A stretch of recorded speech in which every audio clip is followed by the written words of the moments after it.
Halo, Assalamualaikum warahmatullahi wabarakatuh. Kembali lagi kita akan belajar sosiologi. Hari ini untuk kelas 11 kita akan membahas mengenai masalah sosial. Jadi banyak sekali mengenai masalah-masalah sosial yang terjadi di sekitar kita. Sebelumnya kita perlu ketahui masalah sosial adalah kesenjangan antara harapan kita dengan kenyataan yang terjadi dalam kehidupan masyarakat. Jadi harapan kita adalah A, maka kenyataan yang terjadi adalah B. Nah, itulah masalah sosial. Jadi masalah sosial itu beda sama konflik. Jadi kalau di masalah sosial tidak akan menimbulkan perpecahan. Nah, macam-macam dari masalah sosial itu banyak sekali, seperti halnya pengangguran, kenakalan remaja, pendidikan, ketidakadilan, dan lain-lain. Nah, hari ini kita akan membahas mengenai kemiskinan.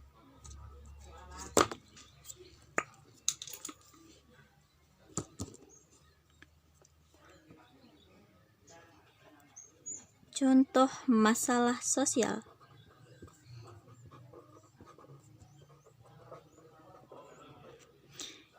Kita ambil yang pertama adalah kemiskinan. Kemiskinan ini adalah masalah pokok yang terjadi di Indonesia. Jadi pengertian dari kemiskinan adalah di mana keadaan seseorang tidak mampu memenuhi kebutuhan hidup.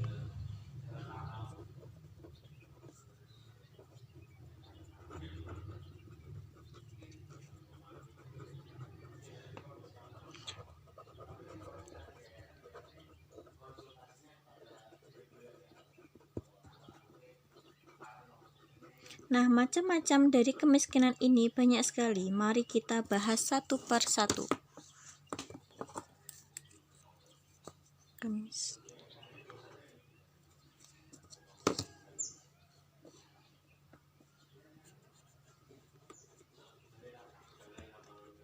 Macam-macam kemiskinan.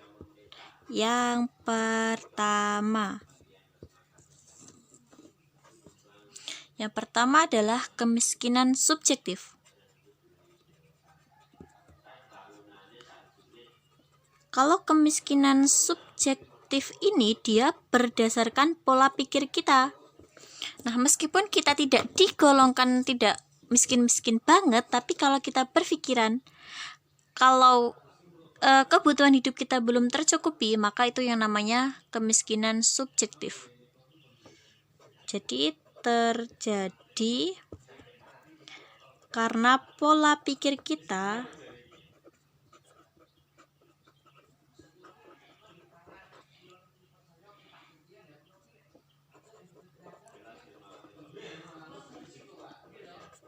kebutuhan hidup belum tercukupi. Ini contohnya adalah para pengemis yang ada di ibu kota, itu merupakan contoh dari kemiskinan subjektif.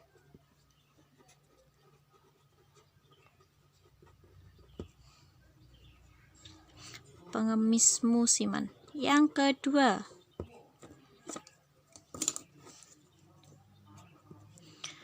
kemiskinan absolut. Kalau yang absolut ini sudah jelas-jelas dia miskin. Jadi pendapatan tidak mencukupi untuk kebutuhan hidup.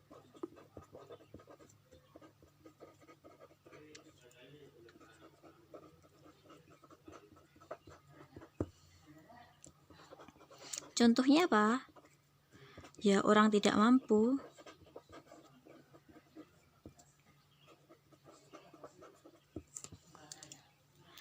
Example-nya adalah orang tidak mampu.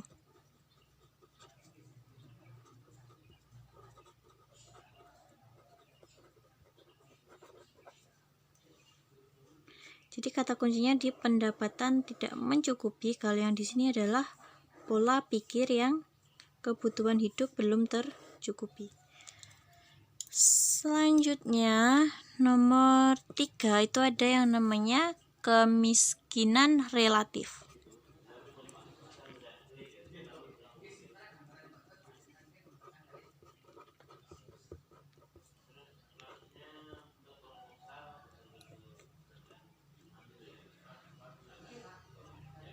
Kemiskinan relatif ini berasal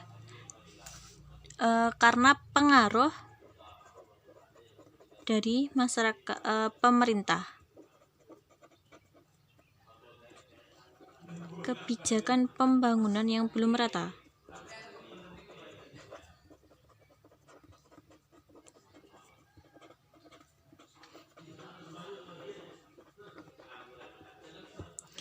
Selanjutnya yang nomor 4 adalah kemiskinan kultural.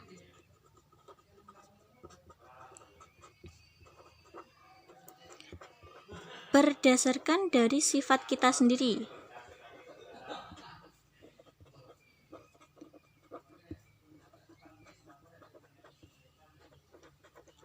Contohnya seperti pemalas dan tidak mau bekerja.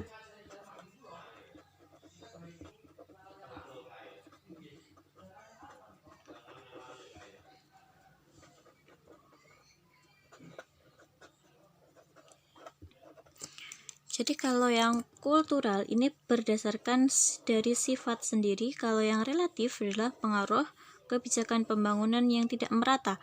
Efeknya ini terjadi, contohnya adalah pengangguran karena kurangnya lapangan pekerjaan.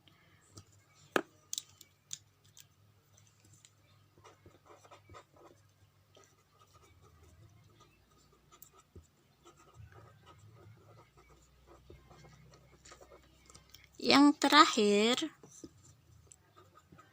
itu adalah kemiskinan struktural. Saya naikkan.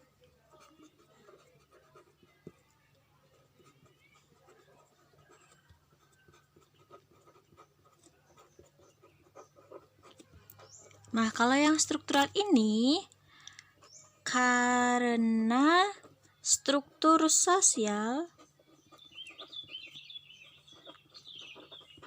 tidak mampu menghubungkan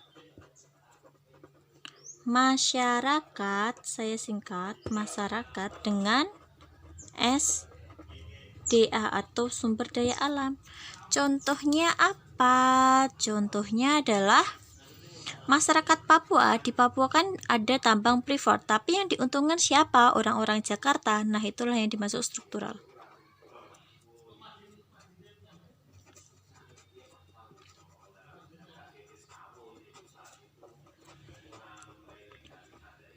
Manfaat dari Freeport. Sampai di sini ada yang ditanyakan? Kalau ada yang ditanyakan, silahkan tulis di kolom komentar. Oke, terima kasih atas pembelajaran online hari ini. Semoga bermanfaat. Saya akhiri. Assalamualaikum warahmatullahi wabarakatuh.